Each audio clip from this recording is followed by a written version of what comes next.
Praise the Lord, ஹல்லேலூயா. சீயோன் வேதாகம ஆய்விற்கு அன்போடு கூட இயேசு கிறிஸ்துவின் நாமத்தில் உங்களை வரவேற்கிறேன். இந்த தினத்திலும் யாத்திராகம புஸ்தகம் அதிகாரங்கள் 33 முதல் 36 அதிகாரங்களில் வசனங்களை தியானிக்க சர்வ வல்லமை தேவன் நமக்கு கிருபை செய்வாராக.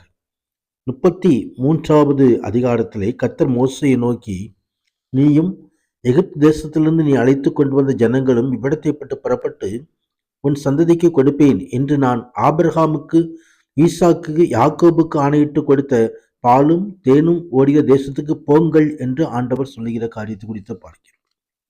ஆனாலும் வழியிலே நான் உங்களை நிர்மூலம் பண்ணாதபடிக்கு நான் உங்கள் நடுவே செல்ல மாட்டேன், நீங்கள் வணங்கா கழுத்துள்ள ஜனங்கள் என்று ஆண்டவர் எச்சரிக்கிறதை குறித்து நாம் பார்க்கிறோம்.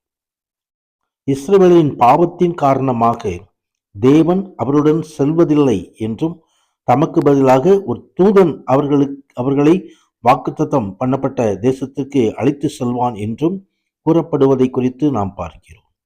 கர்த்தருக்கு மகிமை உண்டாவதாக. அவர்கள் வணங்கா கழுத்துள்ள ஜனங்கள். ஆம், கர்த்தருடைய வார்த்தைகளுக்கு நாம் கீழ்ப்படியாவிட்டால் இப்படி நடக்கிறது. கர்த்தருக்கு மகிமை உண்டாவதாக. ஆனால் ஆண்டவராக தேவன் கூட வரும்போது தான் நான் விட்டு விலகுவதும் இல்லை, உன்னை கைவிடுவதும் இல்லை என்று நேசிக்கிற நேசர் நம்மோடு கூட வருவதுதான் சிறப்பு. அங்கே ஆண்டவராகிய தேவன் அங்கே ஆசரிப்பு கூடாரத்திலிருந்து அங்கே மோசை நோக்கி பேசுகிறதை குறித்து நாம் பார்க்கிறோம். மகிமை உண்டாவதாக.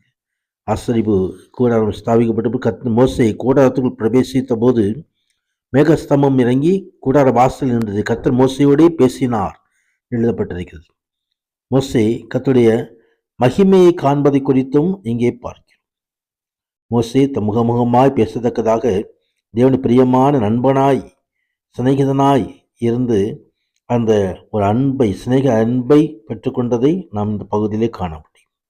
அந்த மகிமை உண்டாவது. மோசே ஆண்டவரை நோக்கி, உம்முடைய சமூகம் என்னோட கூட சொல்லாமல் போனால் எங்களை விடுத்திலிருந்து கொண்டு போகாதீரும், ஆண்டவர் பிரசன்னம் வேணும் என்று சொல்லி கர்த்தரை பார்த்து மகிமை எனக்கு காண்பித்தரலும் என்று சொன்னபோது அங்கே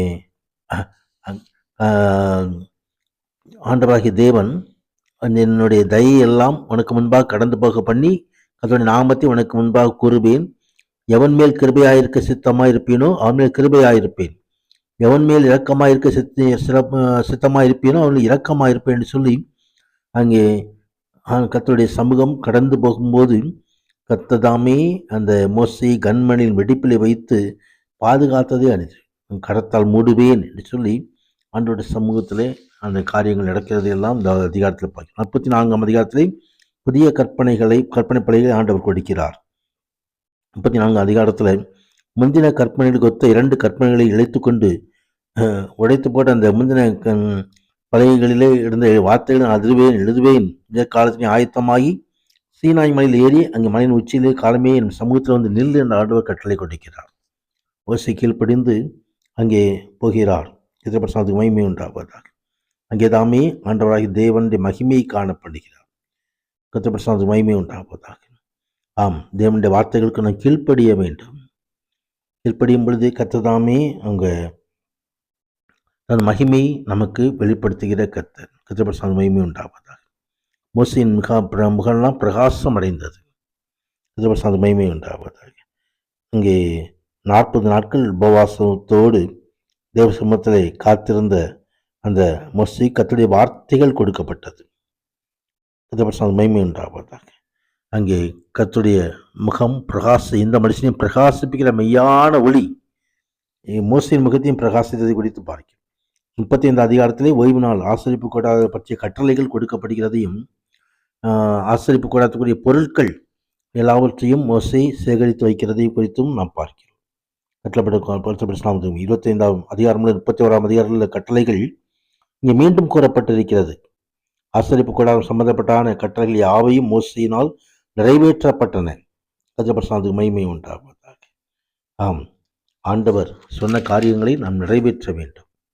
அது வேதாகமத்திலே எழுதப்பட்டிருக்கிறது. கர்த்தருடைய மகிமை உண்டு. ஞானம் நிறைந்த இருதயம் முடியாமடியால் எஸ்லையும் ஒகாலியோடையும் ஆண்டு அபிஷேகம் பண்ணி பாலிகளுக்கு தனது வேலைகளுக்கு உபயோகப்படுத்துவதை குறித்து பார்க்கிறோம். ஆசரிப்பு கூடாரம் தேவன் கற்பித்தபடியே அங்கே எல்லாவற்றையும் சரியாக மோசே எல்லாவற்றையும் சரிபடுத்தி 36 அதிகாரத்திலே காணுகிறோம். ஆண்டவருடைய வார்த்தைக்கு நாம் கீழ்ப்படிந்து கர்த்தருடைய வார்த்தையின்படி நடப்போம். கர்த்தர் மகிமை காண பண்ணுவாராக. ஆமேன், ஆமேன்.